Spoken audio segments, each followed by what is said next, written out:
Dame in gospodje, reporter Milan, sem ponovno na Sedi resnice, še vedno je tematika begunska kriza in moramo povedati, da imamo Slovenci dva obraza oziroma dva diametralno nasprotna odnosa do beguncev in begunske krize. Dober primer je v Šentilju. Prisluhnimo posnetku, ki je nastal 10 dni nazaj.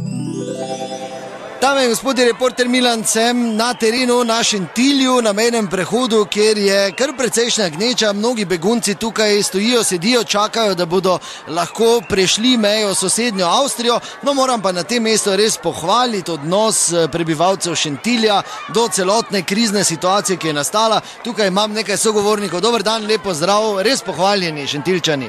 Čujte, pa to ni kaj zahvaliti, tako mora človek se reagirati. Se pa oni so tudi ljudje, to je zdaj najmanjka lauza, da njih naredimo tudi, da jim prinesemo hrano, vodo, da jih ne nazadnje tudi povabimo pod streho, če je dež, naredili smo jim gori na cerkvi internet. Ja, Wi-Fi ste postavili gor repetitor, ne? Ja, tako da se domov pač svojim javijo, pa prek totih posnetkov se zdaj menijo, se vidite tu, ne, to smo pač mi omogočili, ker ne imajo stik z domačimi. Mislim, kak naj človek do človeka drugače reagira, vprašam. Ja, kaj pa vi, gospod? Ja, čujte, jaz sem 20 fur samo danes naredil že. Jaz jih vozim od Pesnice tu do meje gor, gledajte.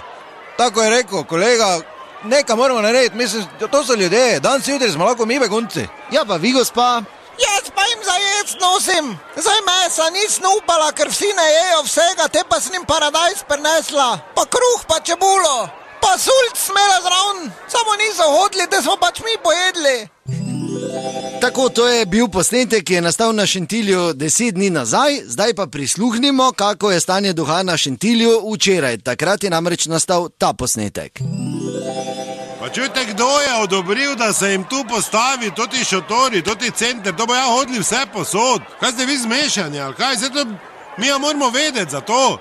Mi smo že na knap tu v Šentilju, se nimaš kam kaj dati, to bo hodili trkati, pa gnjaviti. Ja, gospod, pa niste vi 10 dni nazaj rekli, da človek človeku brat? Ja, ti ga vzami ga ti domov človeku brat.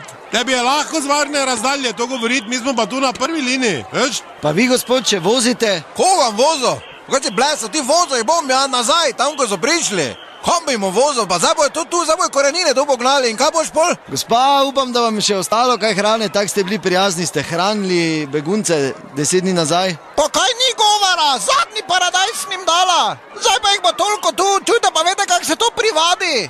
Čez dan 12 bojo za bučno gnjavili. To je bila še ena resnica, do naslednjič ne pozabite, resnica ni plenica, pa vendar marsikomu smrdi.